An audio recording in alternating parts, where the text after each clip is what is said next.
হবিগঞ্জের শায়েস্তাগঞ্জের সুতাং বাজারে মধ্যরাতের আগুনে পুড়ে গেছে 15টি দোকান। এতে অর্ধ কোটি টাকা ক্ষতির কথা বলছেন ভুক্তভোগীরা। বান্ডেল থাকলে প্রতি সেনমানিতে টাকা বাঁচবে।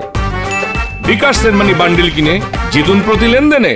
প্রত্যক্ষদর্শীরা জানান, শনিবার রাত 3টার দিকে বাজারের পূর্ব পাশে আগুনের সূত্রপাত হয়। খবর পেয়ে শায়েস্তাগঞ্জ ও হবিগঞ্জ ফায়ার সার্ভিসের 2টি ইউনিট টানা 2 ঘন্টার চেষ্টায় আগুন নিয়ন্ত্রণে আনে।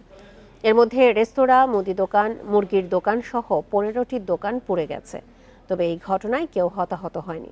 প্রাথমিকভাবে জানা যায়নি আগুন লাগার কারণ।